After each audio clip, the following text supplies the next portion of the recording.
you being in Scotland, I think, are the perfect thermometer for that. Not just your personal outlook, which I'm happy to hear, but I'm definitely curious about. Do you see what are you seeing now locally in the psyche of Scotland post COVID in this weird kind of place that I've been calling the white sun, where it just feels like things are more obvious and it's a little bit harder for ridiculosity to sort of hide in the shadows a little bit. Hmm. And it seems like we're just looking at a bunch of I mean this in a loving way, but I really do. But in a way, we're looking at a bunch of cockroaches that are sort of scattering. I mean the shadow of us would be the cockroaches sort of scattering behind the cabinets, right? Because there's more light now. I'm just wondering if this relates. Do you see this at all? Any thoughts on this? With the COVID stuff in 2020, it is literally since like 22nd of the second, 2022. Since they stopped talking about COVID and lockdowns and stuff and started talking about the Ukraine, that was so sudden from one day to the next, certainly over here Yeah, and in Ireland. And since then, nobody talks about COVID. The only people who talk about COVID are the woke right wing types who are conspiratorial, and they talk about almost nothing else. They still want revenge, kind of thing. yeah, But the ordinary people just don't talk about COVID. It's as if it never happened. It's not to be mentioned, kind of thing. right. That's really the biggest thing I could say about the COVID and the effects around here. And the Ukraine thing, is that still in basically occupying the psyche now? No, nobody really talks about that either, although the war, Right. so called, is still going on and stuff. And it might be on the news sometimes, but nobody actually talks about that anymore, no. Right. So that kind of wore off. The novelty of that sort of wore off too, I guess. There's a line with it, like the COVID into the injections into the Ukraine invasion. The Ukraine invasion caused an influx of refugees from the Ukraine to Britain and Ireland. Hmm. Pretty crazy because Britain and Ireland are fairly small and pretty crowded, and the Ukraine is absolutely gigantic. So it didn't really make an awful lot of sense. But those who went along with what the news said with COVID and the injections went along with what the news said about bringing over refugees from the Ukraine. Right. And what came on the back of that then, maybe 6 months later or whatever, was the immigration from outside of Europe through Europe, ending up in Britain and Ireland. So Ireland in particular got completely flooded with all kinds of people from outside the EU, the Hmm. European Union, which would be like the United States of Europe kind of idea. Right. And so Right. that's the big talk now, really, is the divide between the left right is the left are welcoming the refugees and the right are freaked out that there are so many refugees that they're brought in the dead of night. The phrase is that they're military aged men. The sort of suspicion and conspiracy is they're military aged men who've been brought in through the back door who are all undocumented. Not all undocumented, but there are so many undocumented people coming over, and that the government are essentially smuggling them in. And they've been Yeah. bringing them to really small villages and really small towns, so that often, like a village of 300 people suddenly has 200 new people moving in, kind of stuff. Wow. The hotel, Wow. not like often maybe, but this sort of stuff is happening and doesn't Mhm. seem to just be an internet rumor or any of that kind of thing. It is real that these public spaces and hotels and places like that get converted for use suddenly. So the councils and the Mhm. government have waived all the usual rules about zoning and planning and all of that stuff to suddenly the repurposing of buildings to house refugees. They're called IPAS centres. And that is the main thing that's been going on since 2022 into 2023 over in these lands. So Scotland's got its version of it. The Irish thing is the most interesting because Ireland has remained, white Caucasian for so long. It's Gaelic. So Gaelic people and the 800 years of oppression, the war against the English subduing the Irish. The Scottish thing's really strong where I am or whatever because you've got plantations that go back. So plantations is the idea that you take some people from one place and you plant them in another place. Mhm. And so they took people from parts of England, parts of Scotland, lots of Scotland, this part here in particular, and planted those people into Northern Ireland as a way of stopping the Catholics from continuing to have uprisings. And this is in the time of King James. Yeah. They did the same thing here in America. Yeah, it's completely the same thing. Yeah. It's This is how completely. you populate. Yeah, this is how you take over a culture. You first you have to emasculate the ones that are you're going to put there because they need to be somewhat dependent first. And then once you insert that in that dependency in there, you create an unrooted sort of Watiko kind of personality. And Hmm. then that Watiko personality is basically just just running free. Like they just do whatever they want because you're surrounded by a society that's trying to regulate with each other, trying to have antlers, trying to, connect in a social way. And it doesn't take much to disrupt that kind of social cohesion. Yeah. So your traditions in Ireland, like the difference between America and Ireland in this sense is that the tradition going on in Ireland had remained consistent for so many thousands of years, kind of thing. And then in that 1600s, so many transplants were brought in and wars and famines and that kind of stuff. But basically, it's about taking over the land, and it was difficult to take over the land in Ireland. They'd been at it for quite a while in terms of Norman invasions and stuff. They'd managed to take over England. So if you talk about the Normans, and the Normans had been the Vikings, and the Vikings had been invading these lands for hundreds of years before they get rebranded as the Normans. Right. The Vikings had been attacking the Christian churches and the monasteries and that kind of things, and the idea is they were stealing the gold and running back. But they're the first peoples, according to history, who formed cities in Ireland. So big towns became cities, kind of idea in Ireland, and that's the Vikings apparently who created Dublin and Limerick and Galway and that Mhm. kind of stuff. But Yeah. then the Normans go all the way down to France and to Brittany, and then they become Christians and they rebrand themselves as Christians, and then they come invading again, but this time they're invading with Christ on their side, and they're civilized and they're chaste, kind of thing. Yeah. They are good people, and they are going to turn other barbarians into good people, and that becomes the 1,000 years of warfare, Hmm. which is basically European history, isn't it? But in that Yeah. early 1600s, this is where the Irish system finally got broken. So the Irish system was the last country in all of Europe that it didn't have inheritance going to the oldest son. That just still wasn't a thing, but that had taken over all of Europe already.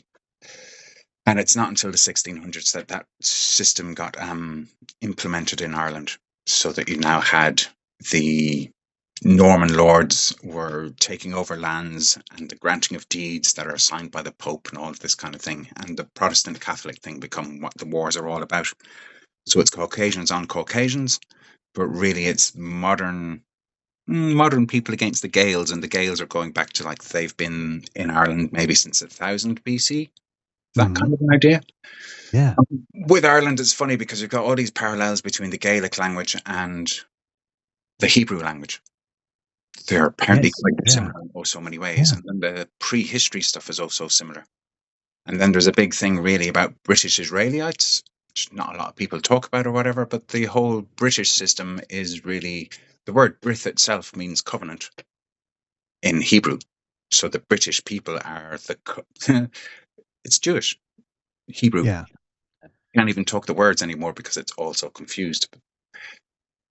So I just go with the civilized people who do writing, which are masculine, and then the oral tradition people who are matriarchal. And so that's really what your war is going on there. So before the Norman took over and they brought in the inheritance, before that, the land was held by the whole community, and the community was called a Tuatha, and everybody speaking in Gaelic. And the taking over of the English language replacing the Gaelic language still takes a few hundred years to happen. Yeah. But that's really what's going on is a language based. By the time they've got rid of the languages, when they've really made the people dependent. And in Hmm. Ireland, that doesn't really happen till the 1800s. And there's a thing called the famine in Ireland that wasn't a famine.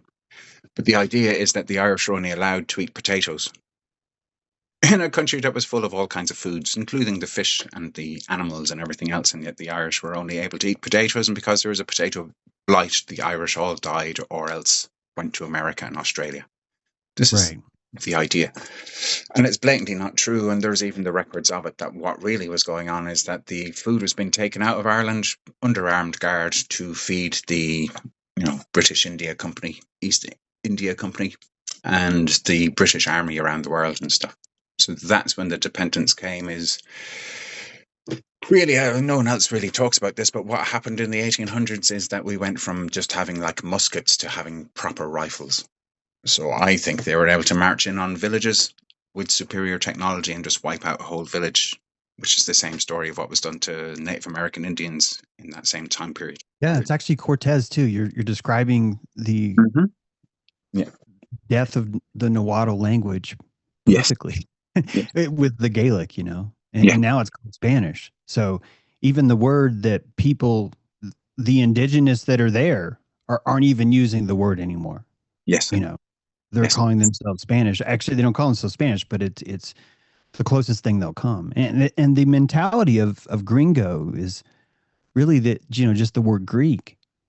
Yeah. So from the indigenous mindset of that, all of these are just Greek people. This is a Greek mindset Yes. that brings this in, and it reminds me of that masculine thing you mentioned earlier. You know, the masculine versus the matriarchal Mhm. kind of way of doing that. Yeah, so like where we're at by now is Ireland becomes a and Scotland. See, Ireland and Scotland really all the same thing culturally, and these are both Gaelic countries that get taken over by the Normans. These are both countries that were the same people that then get divided into. Well, Ireland's a separate island. We didn't quite manage to take it over, but the Scots got taken over, and Hmm. how they get taken over is all really by deceit. So long as one skanky bastard in Scotland makes agreements with some skanky bastard down in Norman land, then you've got an invitation to invade. And that Yeah, same kind of thing happens over in Ireland. There's an invitation, hey, send over some of your mercenaries here to help our clan against that clan. And then the mercenaries have got superior weapons and they're like, hey, we're going to stay. And then you've got the Pope is signing documents to say, yeah, we grant these lands. This is legal and above board. We can now have Norman lords ruling over what were previously Gaelic. And you start having then Protestants are overruling what was previously Catholic. And again, that's all Ireland being just one square in a chessboard for what's really European wars going on between the Catholics and the Protestants. hmm. Then you can go into things like the Catholic is actually the conservative feminine and the Protestant is actually the futuristic masculine. The Catholic is the conservative feminine, Mm. and right? Is that what you just said? And the Yeah, Protestant, okay. yeah. I mean, these are my own ways of seeing things, especially in the Yeah, last no, few I years. love it. That's why I'm clarifying. Yeah, I just want to hear make sure I get it. That's all. I'm This is getting cool. quite Yeah. curious, but this is really controversial. There's not many Irish people I can talk to about any of this who won't utterly freak Yeah. out and go like, you're not one of us." Yeah. You know, I was going to say earlier that this idea you were just speaking about, it kind of makes me think that fashion, by the way, I have a lot of respect and power for for what I call fashion, by the way, but I just want to say this. What you're showing me is that actually fashion is the matriarchy still here, because fashion doesn't have a this is correct and this is false. It has a I prefer this is kind of cool, right? It's a individuation of, oh, I really like this because of this, and I really like this because of that. So there's nothing objectively helpful or collapsing in those waves, right? It's more about just recognizing and distributing a witness. And I think the oral tradition and the mythology really does encapsulate this very idea. It's the meaning that you want to convey, not the facts of the story. So you need the mythology to have enough fashion, enough style in it, so that it's conveyed in a way where it's limbically felt, i.e., stored, i.e., written down. Whereas the written down the body is what I mean, Yeah, versus the objective person that's like, look, the facts will be written in stone. They're not written in your body. They're written outside of your body on this dead tree skin or on this piece of stone. So I really like this concept, Kelvin. This I've never considered it this way, and I see them really working in tandem, almost kind of not even stepping on each other's feet, because society's kind of made room for this separation between objectivity and mythology in a way. yeah. You've touched on this kind of stuff in the last few days when you're talking about the guts in the stomach and the cells and whether they're going forward or going back, kind of stuff. Mhm. And so, what I'm kind of saying there with the Catholic and Protestant thing is the Catholic thing is holding on to the past, and the Protestant thing is moving forward to a future. And Yeah. these are these two movements, and they're not really against each other at all. But Right. they're like the tides. It's going in and it's going out, and it's going in and it's going out. But overall, the seasons are moving forward, and overall, those 12, 13 moons a year is another time around the sun, is another decade, is another 100 years, is another 1,000 years, and overall, the whole body is moving forward. Yeah, But I think so. it's not really two steps forward, one steps back. It's back and forth, back and forth, back and forth, back Yeah. and forth, and the planet itself is moving around the sun itself. That's moving around whatever Sirius A and B is. That's moving. We get Right. a little revolving view of year by year by year, things change incrementally, but not enough that anyone could much notice. Yeah. But over the space of a couple of thousand years, we now talk about, oh, so what I'm on about, Lex, is the invention of the Greek language happens to coincide with not the invention of the Greek language, but really the invention of the book is how I'm looking at things. I was getting ready to ask, do you mean the written or the verbal? And I think you mean the written, right? Yeah, You're saying Greek. when it Gotcha. comes to books, I'm talking about like things get written in scrolls, and those scrolls get buried Hmm. underground in order to keep them safe. They get sealed in jars and all of this kind of stuff. And Yeah. at some stage, apparently in Alexandria, like just a few weeks ago, I noticed what's in Alexandria is the word lex, as in writing, lexicography. So the Mm. name of Alexandria is just a place where writing was going on.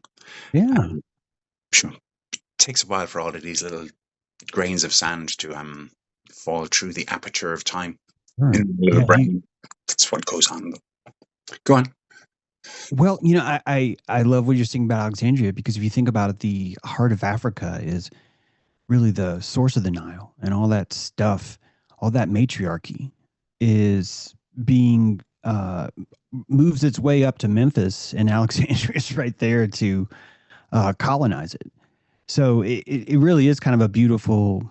I mean, some people probably wouldn't say beautiful. I should stop saying beautiful. I just find what's happening so profoundly natural Yeah. in its horror. So I just have a weird way of looking at it, but it's like to me, there's a balance there that's happening. The Hellenism itself is as much as I don't like what happened because everyone's just like, okay, look, we're gonna just make decisions and everyone just has to agree is sort of what was happening. It's a congealing that I think destroys the matriarchy, but it also creates a place for the matriarchy simply by the patriarchy's collapsing of ways is really has no tolerance in it. And so that lack of tolerance, that idea that there's a golden true false, really does create all this space that honestly was having to compete with the patriarchy before. And now this Catholic, paganistic, subjective oral tradition really does have more room because patriarchy has defined itself and kind of limited itself into a macular sort of look. We are only this. We are just binarily this. So if you're looking for something that's non-binary, you literally can look anywhere else but here. And this is a special kind of wisdom, I think, where the matriarchy was able to preserve itself by giving the patriarchy what it wanted and holding it to that oomph degree and noticing that it created its own sort of cage, its own sort of cubicle in a way, where now that thing gets to stay in its place and matriarchy is allowed to flourish. Yeah, I mean, hopefully, you know, hopefully, and in the long term, it's impossible. Either, okay, one thing to say about all of this is like the feminine and matriarchy. Matriarchy is like patriarchal word. So the matriarchal people wouldn't call themselves a matriarch, they just call it natural. But where I'm at in revisiting all of this stuff, take the feminine as being the inner world and the masculine as being the outer world. So the masculine world is a masculine. It's a line, literally. It's that thing of directional. So light travels in straight lines, kind of idea. Mm-hmm. The matriarchy at some stage, or the feminine at some stage. What's that word you use for the werewolf Macular? thing? No, the werewolf. Oh, versipellis. Yeah, Versipellis. that versipellis, as its root, is really where the feminine creates an outer, and at some stage, the feminine creates a masculine. As Yeah. in, at some stage there were mermaids and there were no male mermaids, so to speak. And they didn't speak and they didn't use words, kind of stuff. They didn't have lips. It's all underwater. It wasn't in air. So that's all totally feminine. But at some stage, a masculine creature comes to exist. So the feminine has children, and some of those children are male.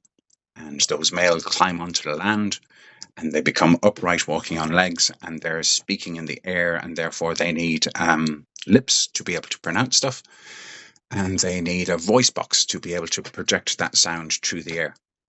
So mermaids are speaking. What's the word? Somatic. Siren? Uh, Oh, I'm sorry. some somatic. Uh-huh. They're all somatic, whereas the masculine is all needing ears and eyes. Everything's external, as opposed to Right. internal. So that's really how I'm looking at everything on its most basic level. That's what's Yeah, going on these days. So mankind itself is an appendage, just like the penis is on the outside compared to what sure. mine have on the inside. Yeah. Yeah. I was getting ready to tell you, you're describing the idea of an engorged clitoris that's able to focus so hard on a singular idea that it petrifies and becomes that thing. Yeah, And this is powerful magic. yeah, This is pretty intense. And when you think about what happens with our imagination as we grow, technically, we don't actually stop playing. We don't actually stop pretending. We sort of pick a character that we're now going to imagine that we are consistently. So, in a way, the matriarchy gives birth to identity exactly like you're describing. hmm And when we are entering Versapellis, this werewolf mode where we call it losing our shit, which is great. That means you emptied your bowels, right? But you lose that petrified imaginary identity and slip back into I'm just going to use the word matriarchy just so you know what I hmm mean. Slip back hmm into that matriarchy, become more whole because you're no longer this is what I mean by macular. You're no longer like specifically focused on a one particular point in space. It's a peripheral sort of existence, the same way that your identity becomes peripheral. And telling someone in the modern world that your identity could be peripheral is very hard to imagine. You Yeah, have to really go into this state where you're not using words anymore, where yes, you're sort of beholding or emoting, kind of like that pose Jesus has where his palms are down but they're open, and he's sort of showing you Mother Mary's putting this post too a lot, but it's just this kind of parabola dish of their body where they're just beholding you. This is that more matriarchal identity, where it doesn't need an engorged self. It literally is the parabolic interpretation of the entire world around them. That is the identity. This is very mammalian in like the coolest way possible. The entire warm-blooded identity itself is this, I don't know what I'm going to be. We just need to maintain enough blood temperature so we can remember all of these tricks that we have. Only later does one of those tricks become brought to the forefront. Only later do the other mammals say, hey, I would feel more comfortable if you would just be a plumber. And so we give you the species of Smith, of all the last names are a kind of species specification where we started to tell each other, hey, you're going to pretend to be a blacksmith, right? Because we need a community over here and and you can fit, but you need to be Smith. And so we epigenetically remember these things and we end up being born in this engorged identity, never really knowing that that was all a creative act.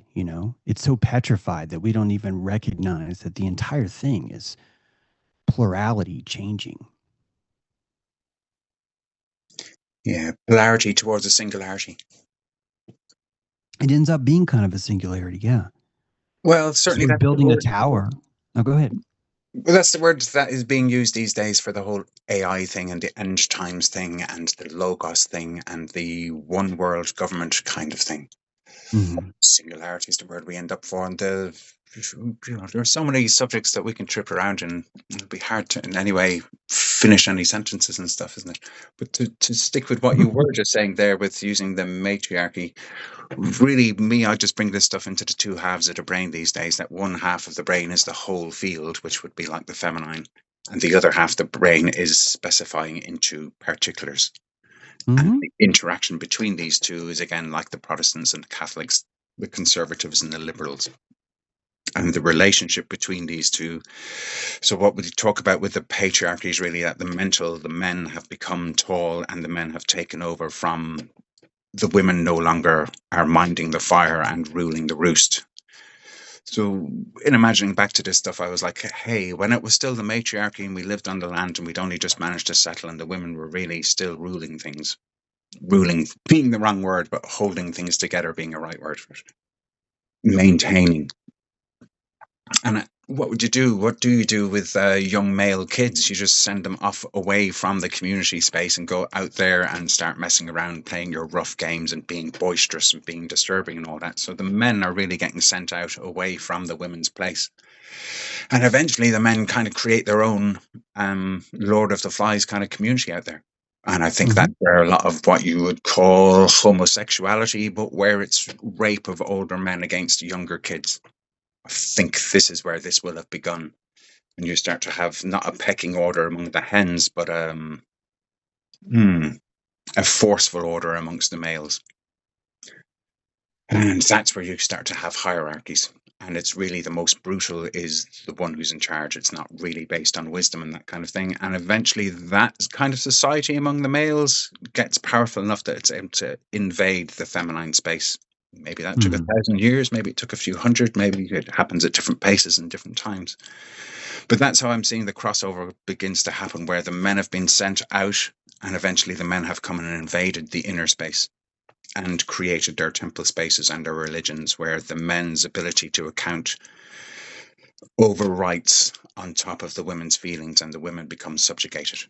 So Hmm. back to what we started talking about with Ireland or America or anywhere else, where the men essentially subjugate the native peoples and take away their identity and make them have specific roles.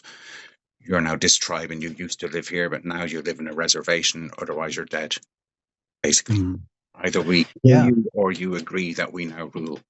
And Yeah. that's what we now call patriarchy. And that culminates in this large language models, it would seem, to just jump through the couple of thousand years since writing the Bible to the, yeah, is it the last chapter in the Bible is called Revelations? Sort of first words in the first and second testament are something like in the beginning was the word. But from what I'm looking at now, it's in the end is the word, and the word is artificial. Yeah. So I looked up the word artificial to find what it means, and the word artificial literally means to adapt. So all that masculine stuff is adapting culture, adapting civilization, adapting, making a male mental model of what nature was already doing, with the idea that it's fixing things that aren't working properly and it's improving all the time. So Hmm. that's how I'm looking at civilization, all these wars amongst all the men. For example, the Ukraine war, you've got Russia against Europe fighting over who's going to be in control of the Ukraine. And the Ukraine turns out to be the breadbasket of Europe. It turns out to be where the Scythians come from. It turns out to be really the birthplace of Caucasian civilization kind of thing. It's where these Irish Gaels, this whole thing about the Irish and the Scots and all this thing, that's the Gaelic people. But they Hmm. apparently came from these same steppes that's now called the Ukraine. Didn't really know that stuff until I started looking into it a few years Yeah. ago, how specific all this is. But my point there is that it's all men from different countries, it's all nations who are fighting over who's got control of that motherland. And they Hmm. claim to be doing this for the mother, but really they're all killing the mother in order to take her inheritance. That's really how I'm looking at modern civilization. It's all men stealing from the mother, claiming Yeah. to be doing it in honor of the mother, but the honor is long gone. Well, I can definitely relate to that, and that is a vivid picture that I can paint easily and have. I also think about how the Turtle Island matriarchy would work, and it actually really was more of a, I think, a public matriarchy in the sense that it really was kind of understood that women were in charge. Hmm. And even when we would send people away to war, the woman would pick a male, an engorged female, a male to be either her white chief or her red chief. And so during a time of peace, she would assign a white chief with certain characteristics, but it would be a man.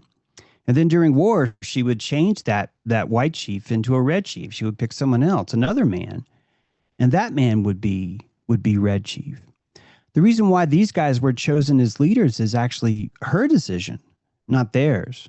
Hmm. And the reason why she's choosing it is because these guys don't even technically own their own kids as Yeah. fathers Yeah. because they're living with their sister or something more akin to a kinship kind of a thing.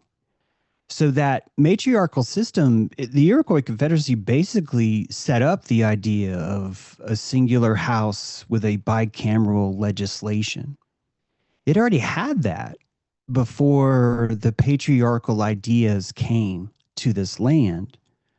So when they came, they already saw a high council of men, but they did not understand that those men were chosen by women and Hmm. that the women would never even consider leaving something as important as their land to go to this other fucking swamp typically. And this is how the Mexicans did it too, by the way, and go there and meet and have a war council. And that was all men because women were like, I think it was more about why would I go there? Why would I go around that? And we picture this idea of being, she picks the most honorable, most truthful, most prideful man in her bunch to represent them as sort of like this Olympics of morality. Like that's how we think that happened. But when you look at how clever, how importantly clever it is to be a clever woman, especially during that time, I think that you would argue you would probably see all kinds of things coming to this great council, and that the people that were chosen by her may not even necessarily stand for anything, but were simply there from a utilitarian standpoint to do or accomplish something on their behalf. And now you look at, well, wait a minute. You're just talking about like fucking senators and people that have been picked by the state that have no moral integrity at all, but are chosen because of their manipulative skills to go compete in this awful place. The state knows it's awful. We all know that that place is awful. And we're sending the men there to go the same way she would send the men to go war. And it could be that what's really causing the patriarchy is the lack of understanding that the matriarchy has held power the entire time. And it's more about an ignorance of the prana economy, the dynamics of culture, than it is about culture's broken because it's masculine. I'm not saying you're saying that. I'm just saying that it's a different way of looking at it because in America, the woman controls the purse of the house. Like she controls all the expenditures. She controls vacations. She controls child care. She basically controls child possession. It's much more favorable for a court to give her custody, and sometimes even directly opposed to financial abilities. So I don't want to change the fact that we're talking about living in a patriarchal world, meaning America's says that a lot. But I think in a way it's funny because when I look at this, the person in charge would be seen as an underdog who needs to be rooted for. The person in charge would have everyone's sympathy as someone who needs to be treated better, not worse. Meanwhile, the patriarchy is constantly shamed. The man is always told he's wrong, that he's taken over, that he's toxic, and that would actually be how you would treat a scapegoat. Hmm. You would pretend they have power, pretend they have authority, pretend that they're the ones that screwed all this up, when in fact they're the engorged female who lost their ability to imagine. And they've had to sort of pick a personality and just do what they're told. They can't even change between white chief and red chief. Like, matriarch even knows that. The den mother even knows that. She even knows that these guys can't even change from war to peace. I got to have two different guys for that. It shows you this psychic history that no one knows a thing about. I'm totally speculating myself by saying it, Yeah. but it really does reveal there's probably a shitload of psychic history here that we just have no clue how that was actually working, because physically the man should dominate. And if physically is really determining who determines what's in charge, then why is Turtle Island all these pristine cultures that have nothing to do with each other? Why were every one of them matriarchal if women are so weak, feeble, and petty? Does that make sense? Yeah, fully, fully, fully. Um, See, one of the things is about the denial of feeling, really. So the thing about men is that they may very well be good at thinking, but especially men who have been cast out away from the fire, they're especially sent out amongst the other men. And if the men become quite a brutal hierarchy, then feeling is going to get pushed aside continually. And so, how I look at all of that is that there are feelings that are not popular. There are feelings which nobody really wants to feel. In poetic form, it's who is left who would ever want to feel all the feelings which nobody in their right mind would ever want to feel. Mm-hmm. So that's essentially that the feelings which nobody wants to be scapegoated with, nobody wants to feel, we see in someone else because we can't see them in ourselves anymore because we denied that I have these feelings. Yeah. So a judge who knows very well that he is guilty of doing things during his blackouts, and when he's woken from his alcoholic blackout the next day, he can't quite remember that he's done these things, but he's got a sneaking feeling that maybe he'd done things. But he's not got access to those memories. Yeah. Yeah. Uh, He's if got it. that's if that's involved child rape and what we now talk about with your Epstein class and all of this, that's been paraded in front of our eyes for a month or two until suddenly there's a war and nobody mentions it again. Just like the COVID before the Ukraine, we have Epstein files, and suddenly the price of oil has gone up, so nobody cares about Epstein files anymore. Mm-hmm. How easily, apparently, people are so easily programmed with viral information. Yeah. Um, so we're in two different worlds here. Why I quite like you is I don't really know any other people who are able to see a world that does actually make sense and is not broken, I think is the phrase you're using. Um, Most Well, it's people are just therapeutic. analyzing Yeah. the broken things. And really, I'm seeing a world that does all make sense. That the things that appear to be going wrong are these buried traumas that are resurfacing.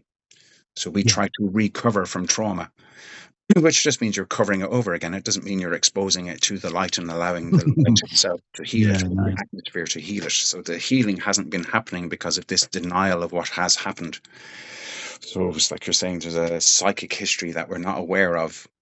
Then actually, many of the women are all aware of this psychic history. It's just they're afraid to mention any of this stuff because the men all get uppity, going, "You're just being a matriarch, and you're blaming us, and you're calling us toxic," and there's all this denial goes on.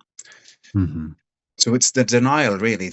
There's a set of books called The Unseen Role of Denial, or one of them is called The Unseen Role of Denial. The whole set of books is called The Right Use of Will, and it's channeled by a woman, and it's been published, relatively self-published since the 80s. She's down in New Mexico. I think she's probably in her 80s herself by now.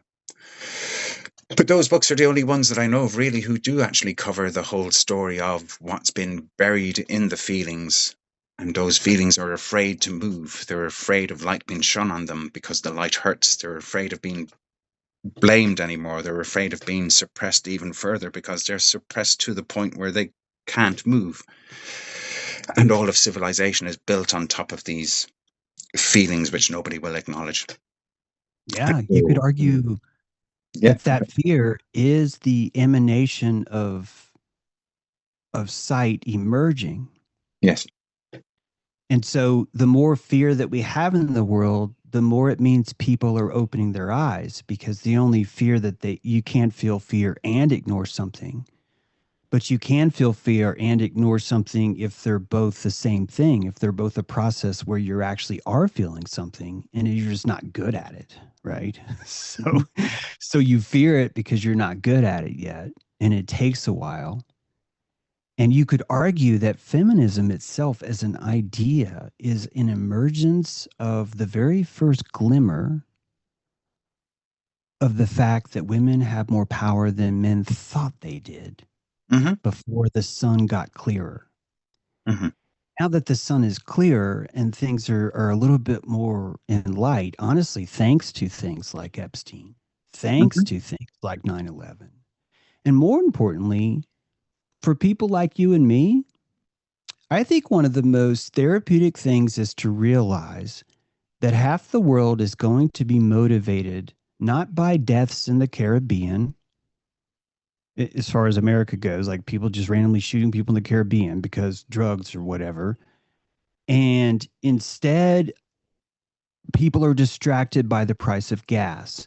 Mhm. You and I could be mad or upset that the price of gas is distracting people because they are so shallow and blah, blah, blah. And all that is very true. And I fucking get it. It makes me horribly mad to see the hyena operate so like this. Also, knowing that half the population is going to be distracted from saving children because of the price of gas allows me to kind of relax because I realize exactly the capacity that most people have as a just a node in nature, right? To see, to think, to compassionate. And if I start to look at history through Versipellis, through this emergence of consciousness, the superficial mentality is a testament to how far you personally have come. And it is a beacon to notice that you were there too, that I emerged from the same pit with the same thoughts, with the same distractible ability to say, did you raise the price of gas? We will kill you in the Middle East. You know, it's that knowing that that's all it takes to motivate an engorged identity to go shoot someone or kill someone or jab someone. It's a lot of metal. We like to stick metal in each other's in different forms. And that is a crusade that is the very medicine, the very therapeutic that's supposed to be happening inside of a prano electrochemical solution that is simply forced to interact with itself. It would be violent. It would be outrageously demoralizing. It would also be some of the most inspirational music, art, titillation, literature, people, ideas, as dystopianly high, as dystopianly low as we want to imagine the pit to be, is only a testament to how dystopianly high some of the most elevated realizations you could have in this place. And as this resolution increases, as the deep end gets deeper, as the highest place we go gets further and further away, the more you are uncomfortable with the world, that uncomfort is now amplified on an exponential scale that's growing with the size of the universe. And this terror, honestly, I think it's the only thing that saves you, because it ends up scaring you so much that you have no choice but to just accept and understand more. You have no choice but just, I mean, you could just stop living You could stop transcripting. And I know we think we can't do this, but the autonomy is there. It's another one of these things I think we hide from ourselves. If you can admit that about yourself, then it means deep down you do believe in this system. And deep down, if you do believe in it, then maybe the dystopian fear is just the color of growth, the color of how immersed you are inside this emotional system.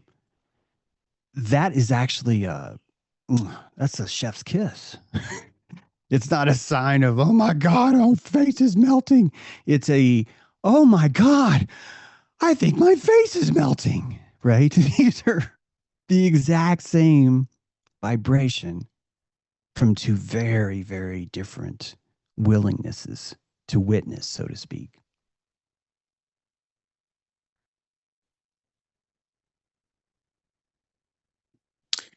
Yeah, like fear. The words that the letters in fears might describe is false evidence appearing real scary kind of thing. Sort of the projecting models onto the future, isn't it? That one half of the brain with the prefrontal cortex is essentially imagining things based on the past and projecting based on the past what could happen for the future. And where you have conflicts between, well, I want to do this, but I want to do it that way. But there's only there's only one ruler and I'm going to measure it with this. Yeah. No, we've got a different ruler. Well, we're going to have a war over whether it's yards or meters, matey. Mm-hmm. If you see it as a malamu, a kind of terrifying splendor, then it is the emergence of perception, and we should be proud of our fear. We should, when we find fear, we should stop and go, wait, go back. What's wrong? I think I just got afraid. Oh my God, wait, okay, wait, stop. Where was it? What made you afraid? I suddenly thought that maybe someone was watching me. Oh wow, that's cool. Let's turn around and look. The posture of fear is actually, I think, the muscle that we need to open our aperture to tell our amygdala, hey, I'm curious.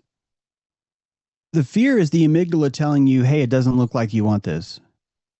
Your neocortexual reaction to fear, especially how we really do paint fear like a bad thing. It's so weird. We're always just like, and there's fear, and even saying fear is false. It's not actually false. It's simply muted. The false evidence is the thing I meant. There's Mm-hmm. real data there, right? We have a false sense of it, Mm-hmm.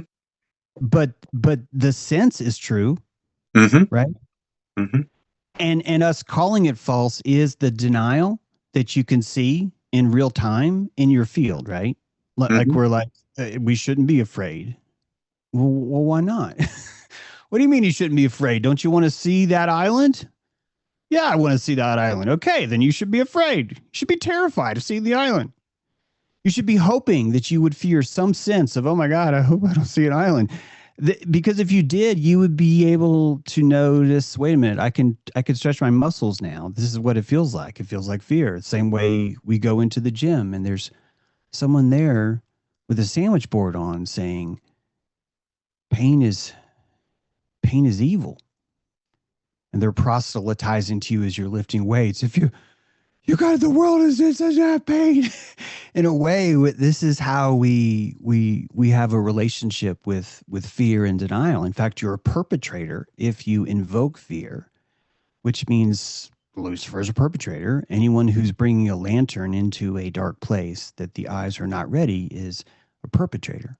And it should be a perpetrator because the fear is the ripping of that muscle, you know? The eye is a wound, I like to say. Mm-hmm. It's a wound that we will never, ever, ever allow to close, right?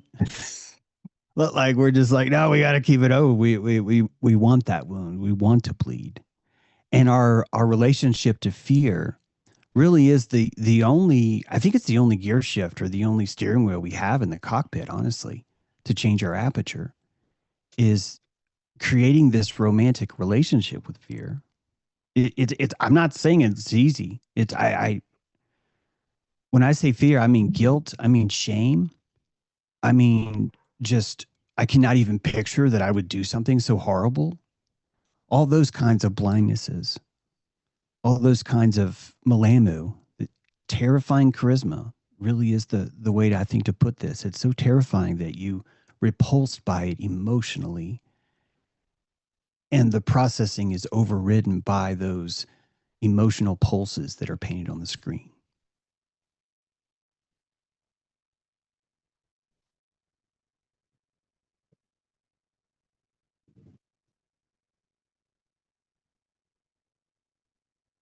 Still there, James?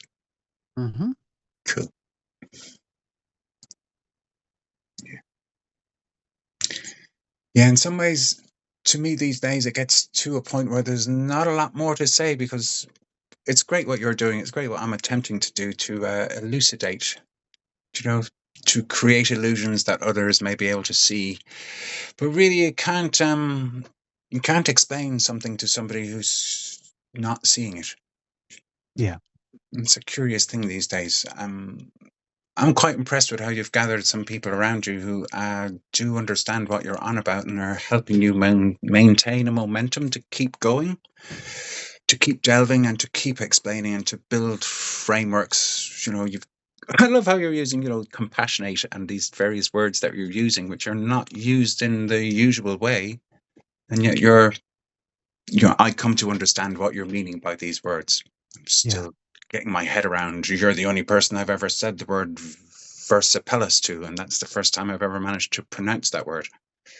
I've only heard it and imagined how it's spelt, and I've only heard it Yeah. from being around you guys through the online thing.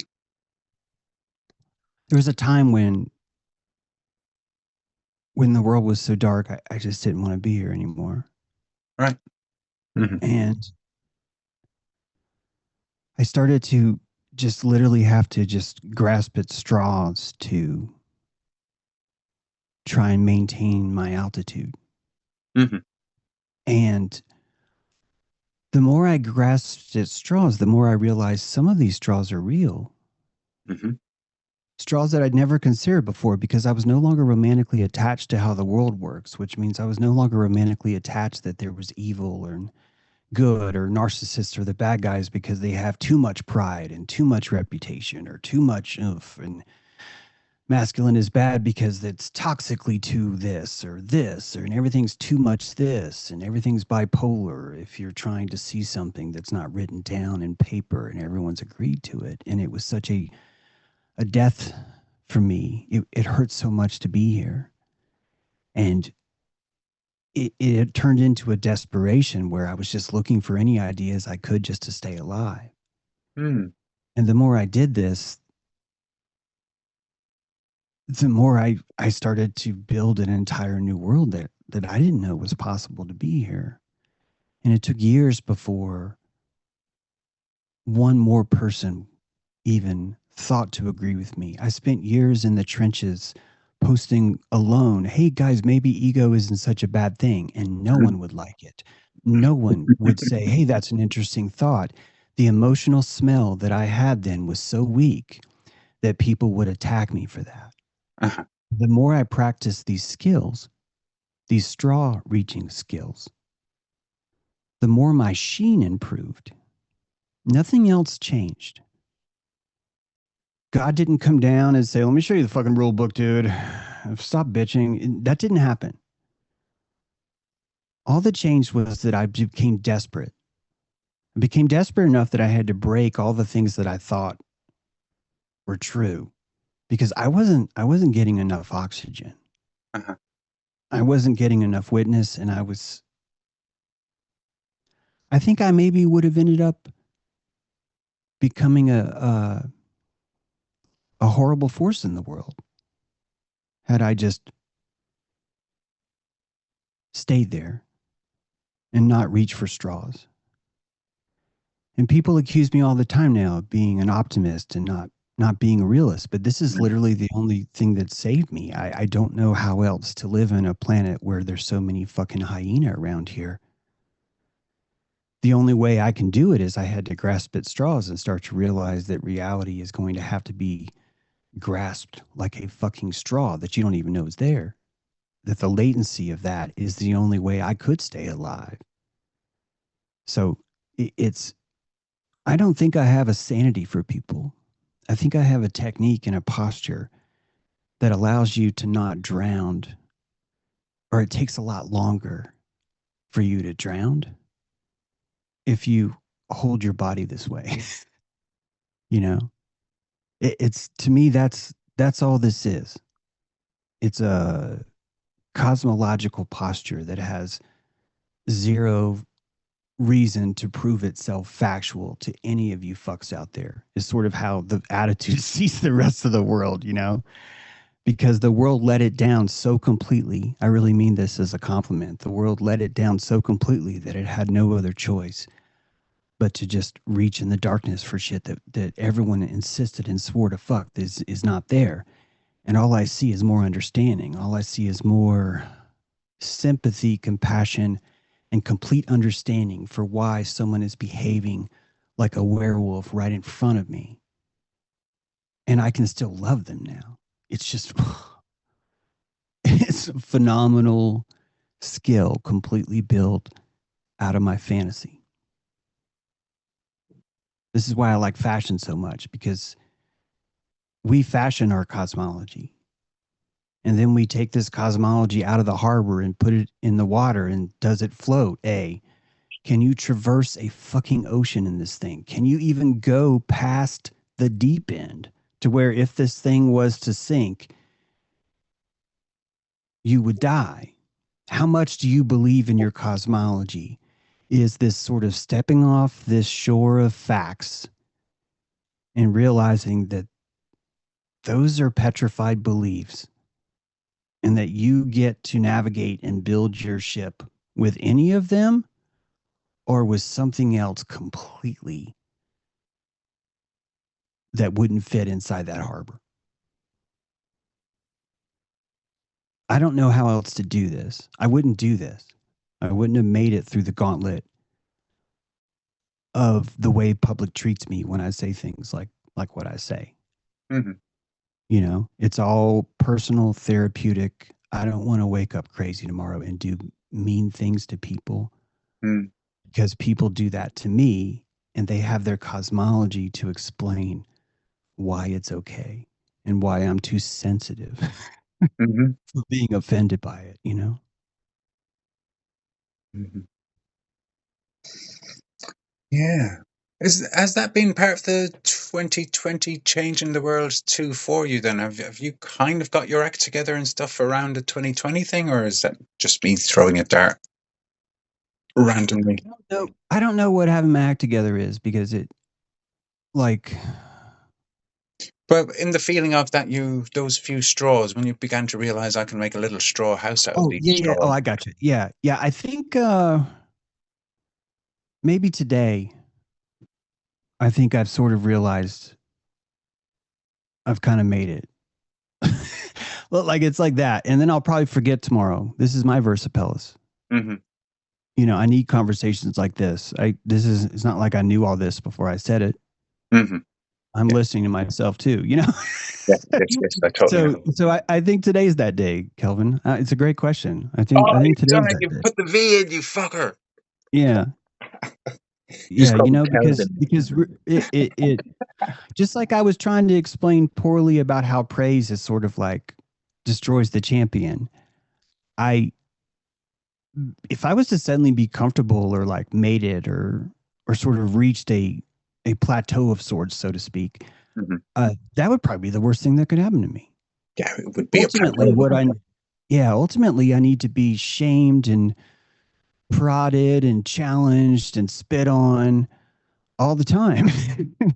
But I'm just looking for the percentage that's therapeutic, you know?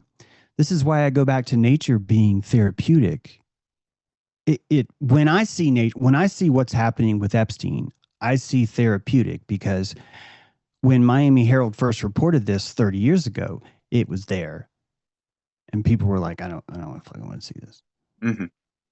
And then QAnon brought it back up 20 years later, 30 years later. And whether or not you understand or have a theory about what QAnon is, it doesn't really matter. The point is the mythology brought it back up into the vernacular. The vernacular finally said, "Hey, can we look at this now? Can we look at this now?" And half the population said, "No, we can't. Hmm. Gas prices are too high." And a certain percentage, a therapeutic percentage, did. Building 7 was my therapeutic percentage. Building 7 specifically was my therapeutic percentage. The moment I saw Building 7, I did not feel that the world was completely evil. For the very first time, when I saw Building 7, I felt like the world was even better than just being evil. It had a hermetic kind of secret society. And if you notice things like this, you become indoctrinated in it. You become one of its members, and you don't know this. You don't know that you're a member. Do you know who tells you you're a member? The other conspiracy theorists start to really cast shade on you because you keep saying things that are not inside the fashion of that fear. And when I see Building 7, I used to believe in a perfect evil that controlled all things and would plan these events to devastate me emotionally. And then Building 7 happened.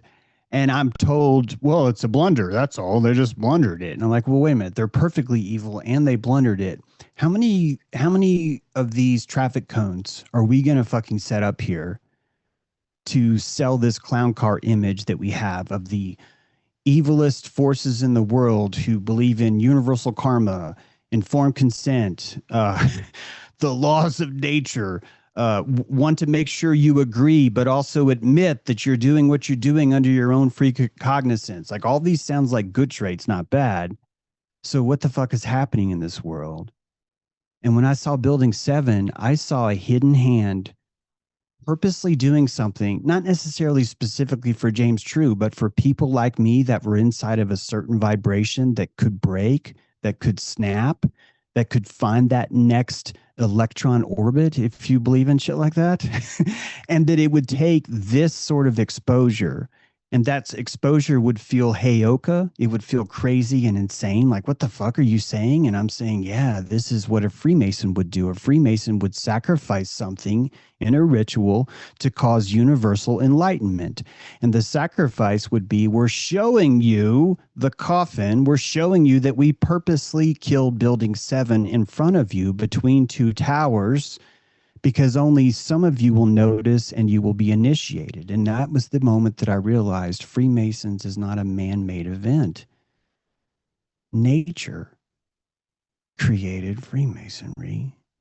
The Freemasons fucking noticed and copyrighted it. This makes me believe in this place. This makes it almost impossible to not believe in this place.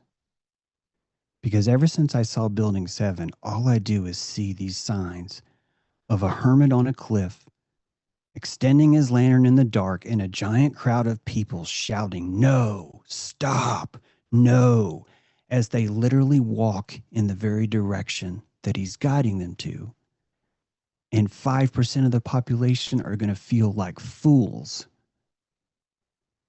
And they will become hermits too, Hmm. because that was me. I'm one of those fools who noticed, but then realized, wait a minute, you're walking us around in circles because 10% of us keep figuring it out. And the hermit's like, duh. Because the hermit's saying, I don't want you guys running around cutting your genitals, raping all the other kids around, saying that you're cool. I want this world to have more consciousness in it. I'm bored as fuck with you, hyena. That's how I think an elite feels. I think they're bored as fuck. And this fantasy we have that the great white shark is afraid of the clownfish is absurd to me. And that the great white shark has to spend all of its time making sure it fools and lies to the clownfish because the clownfish, if it figures that out, it's going to fucking kill me. And these are clownfish stories. And I love clownfish because we need a reef. But I also realize when I'm listening to clownfish stories and I can just start to think about the reef differently. So I don't even want to not be a clownfish. Like I don't want to be a shark. And I don't even know if the sharks really like it, to be honest. It's a different kind of engorgement, you know? Sort of like being a red chief. Basically, you're just an engorged clitoris that lost your imagination a long time ago. And the only way you can feel good is sort of this beast of burden because now you're serving as a physical conduit for a tribe or a clan, you know? There's nothing wrong with that. It doesn't sound very in charge to me. You got any final thoughts, Cole? We're in a good time here. I guess roughly what you're saying there with the building 7 is that the 1% aren't at all afraid of the 99%. They're actually waiting for the 99% to realize that they're part of the 100. In fact, there might be 101% kind of thing. That Mm-hmm. our whole is greater than our sum, or is it the other way around? They like to say it. But roughly, yeah, where I'm at with all of that is like the building 7 and 9/11. It created the truth movement, like making a space, and loads of people rushed into that space and started commandeering it. And then you have new leaders in the truth movement who got this new YouTube device, and they're creating channels, and they become very big, and they begin organizing things. And you've got your ancient whales, like what's that guy in America? But over here, it's David Icke. But the other guy that talks about the prison planet, he'd be your American biggest whale Yeah, Alex Jones. Yeah, yeah, in yeah. that space.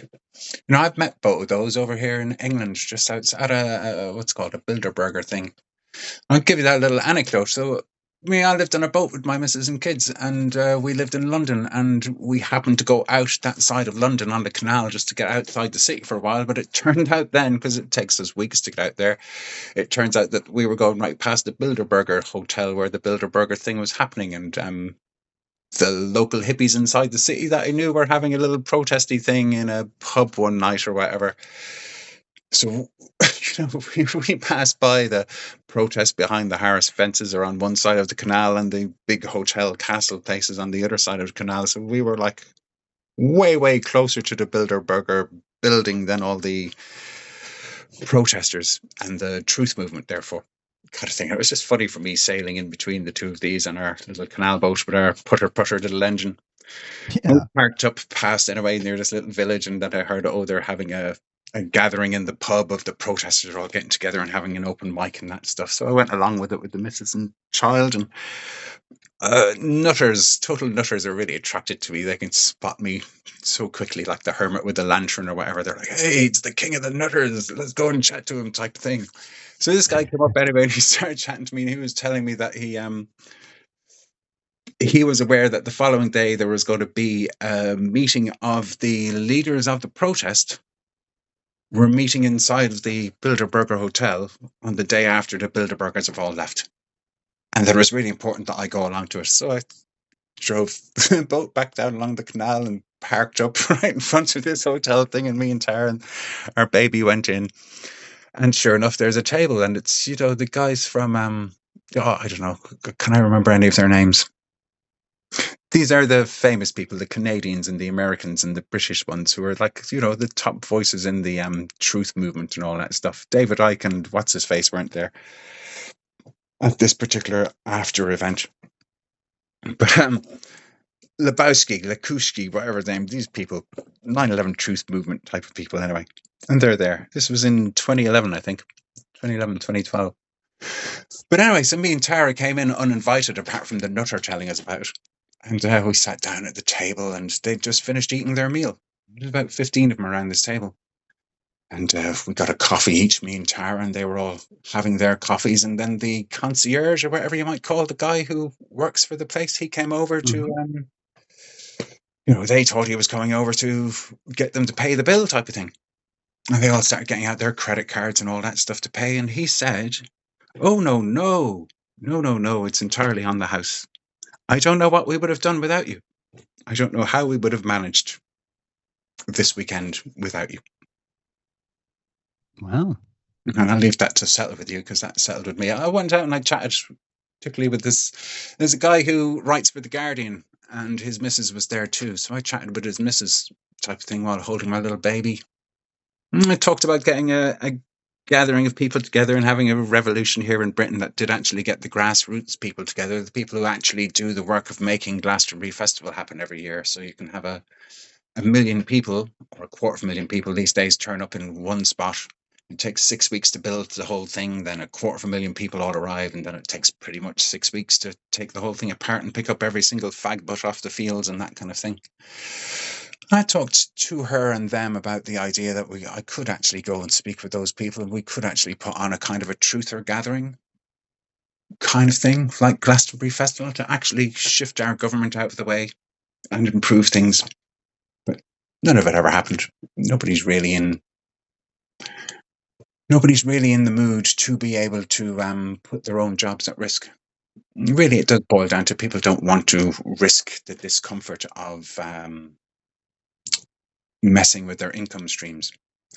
But that builder burger meeting thing, it really did show me that whether those people even realize that they're working for the elite when they put on the protests. I've spent really the last 15, 20, 25 years wondering whether these protest scenes that I've been in, which ones among those people are the actual real shills who actually are living among us as spies.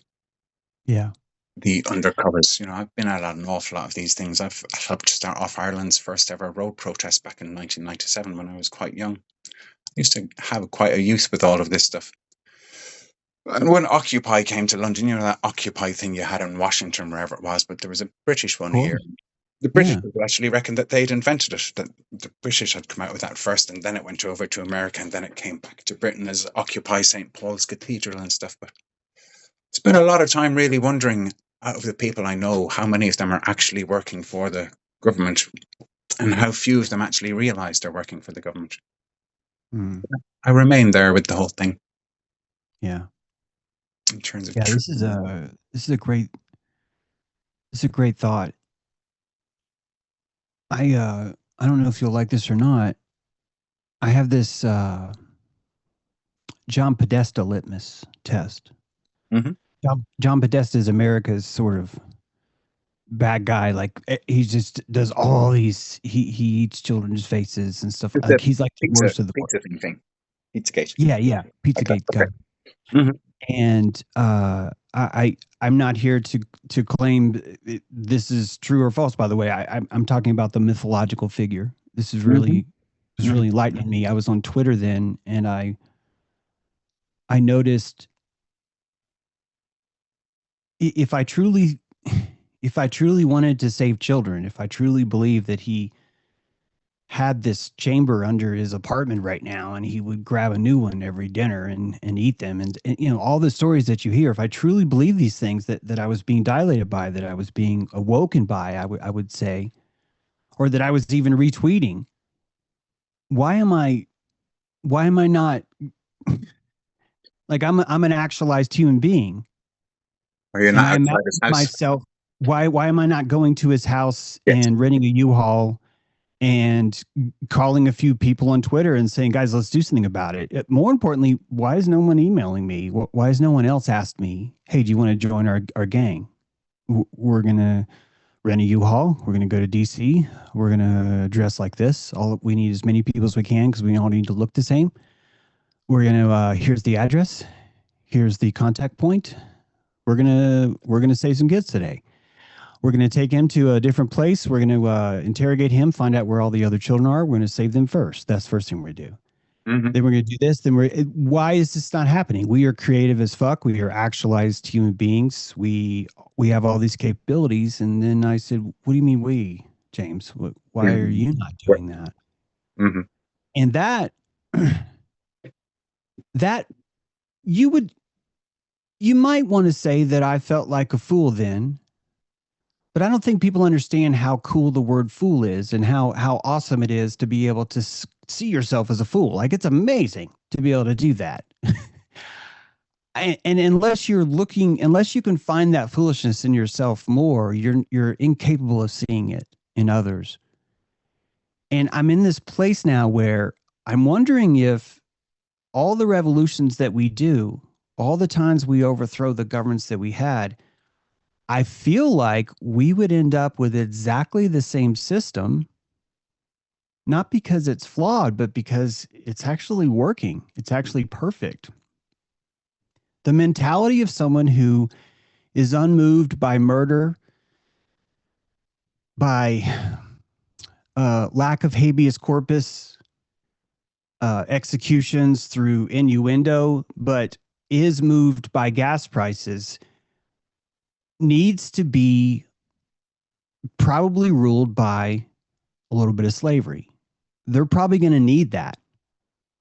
They're probably going to do more damage if they're not under some sort of control. And when you look at taxes, which I've been, I can't tell you how long I've written about how this is theft and all the other stuff. I still believe that. And I believe that taking 45% of our resources would be exactly what you would do to a creature that just can't be trusted with itself, especially if that creature agreed.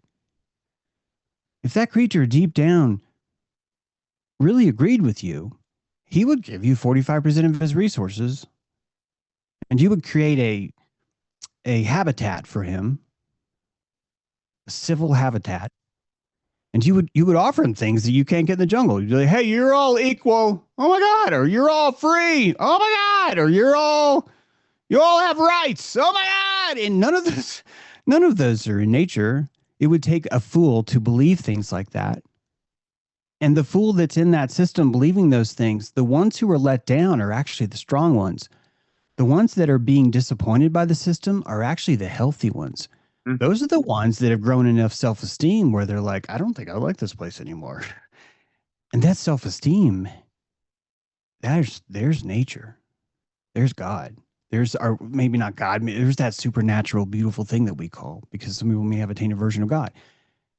That we would only be able to find that. We would only be able to filter or sift that if we started with like a pile of like puke and petridness, like because if we didn't have that, we wouldn't know which parts are these seeds. So from that standpoint, this I do not even feel like I'm grasping at straws. I'm like, I don't know how else to see this. This is the last thing that I would have pictured was happening, was that this is a healthy, vibrant compost that is producing some amazing carrots. Like I never would have even tried to grasp that straw because it just wasn't in my cosmology. Mm-hmm.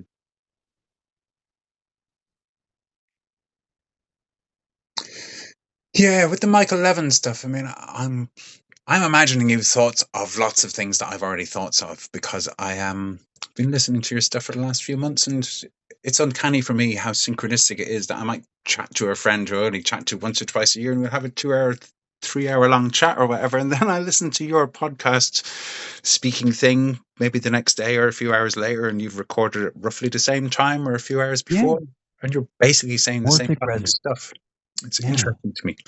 But I'm aware that that's because these are not my thoughts. I'm merely someone who has enough free time in my life to be tuned into the thoughts all the time. And I've taken enough substances to open up parts of my mind to Mm. higher frequencies than most people have. So I've attuned my vehicle here to be able to Yeah. be in higher frequencies than most people. So I'm really just downloading ideas all the time and processing them and all the rest. Yeah. But I don't have one of those taxable jobs. I'm not the kind of guy you want working in the factory because, like a cancer cell, I will stop the people next to me from working diligently and get them involved in conversations about like. Pretty soon there's a fight breaking out after I've only been on the site for a day or two or three or whatever, and there's an anti, like when I went to the Occupy thing, suddenly I've got 15, 20 people around me day in, day out who are all like the Occupy dwellers kind of thing. And we bought down Occupy. And this kind of Awesome. happens everywhere I go. But so the idea that Kindred we are spirits. each cells and that thousands of years ago, there were only maybe 500,000 people on the planet. Maybe it was 1 million, maybe it was 5 million, but it's a tiny fraction of the amount of people that are on the planet at this stage. And Mhm. stuff we talked about earlier, where it was the women round the fire. And it was all wild nature around, and it was all quite dangerous. And there were a lot of animals, and we hadn't chopped down enough of the trees to be able to see very far and that kind of stuff. And we're still only getting used to this fire stuff, and we hadn't cleared off loads of places. And the men hadn't grown up and had the rebellion and taken over. None of that had happened yet, kind of thing. Yeah. So once upon a time, there were not so many individual cells as human bodies in the petri dish of Earth, if we look at nature in that way. I love And it. so the Earth has grown to 8 billion individual bodies, and those bodies are like the cells. And it turns out that all those cells have neurons, type of thing. So really, we are a collective antenna that is forming a collective mind that's becoming a governmental operating system that has now externalized itself, or what's the word you use, exgorged, or whatever the word might be, to become an outer artificial intelligence that has now Yeah. learned a language that isn't just limited to one language like me, or maybe there's a few people that know as much as 8 or 10 languages, but this artificial intelligence thing that has created itself by extending itself even further outside of our bodies, kind of thing. And this terrifies most anyone I know, are all terrified of. And yet, actually, I just see it as totally natural. I can't Yeah. see how there can be anything unnatural on the planet. The very idea that artificial is unnatural. Well, if we were to say that artificial is unnatural, then we have to say that man itself is unnatural. Women, pretty much natural, but men, definitely an unnatural thing. Men are essentially clones. So I think of cannabis plants and how you can take a cutting off a cannabis plant and make a whole new plant out of that. And I'm kind of thinking that's what men are.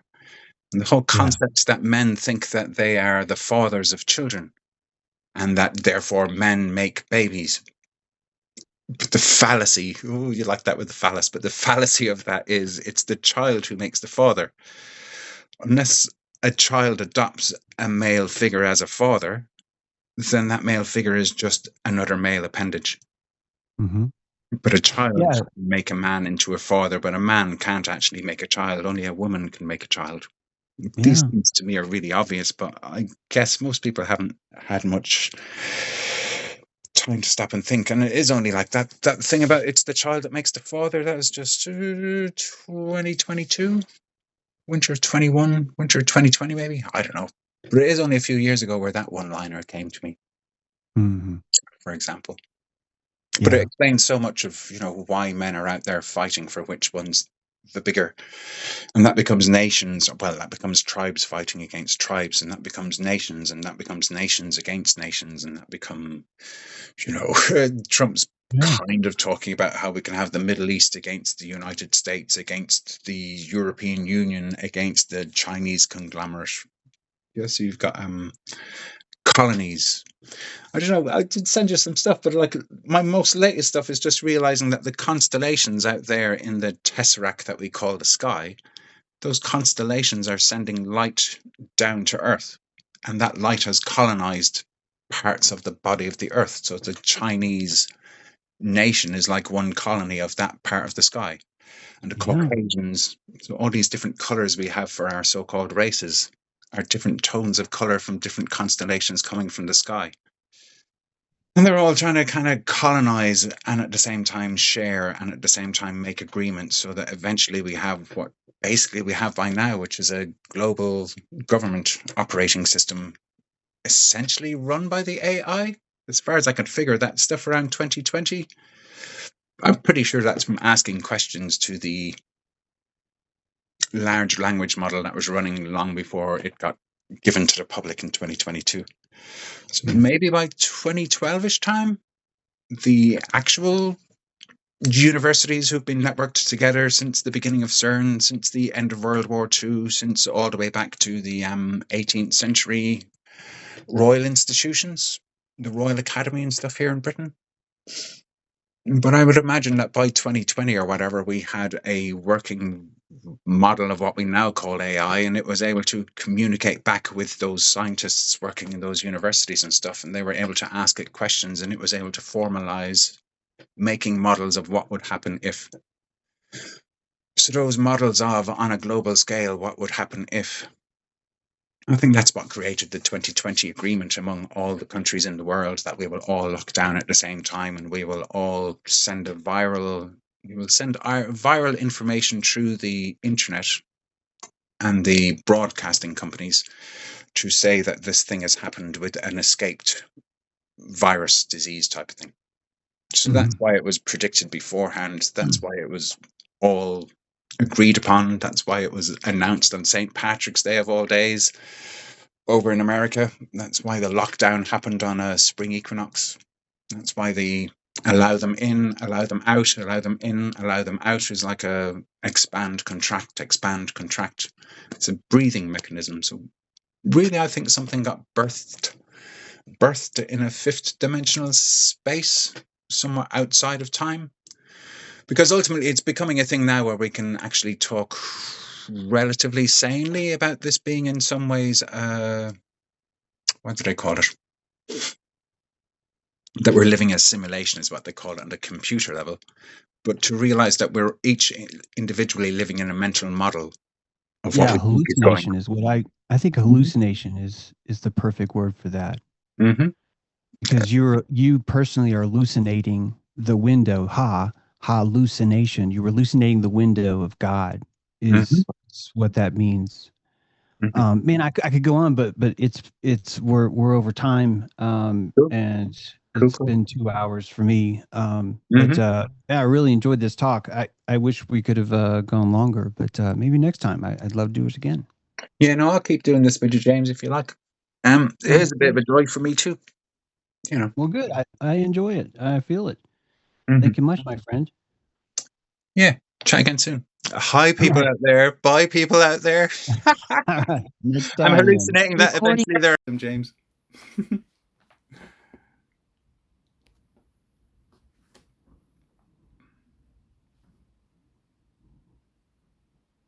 Yeah, that was all right, wasn't it?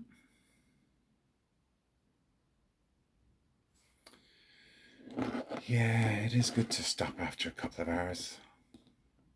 I can talk for hours and hours and days on end without really stopping, but it's not really sustainable, and it's probably good to have stopped after an hour.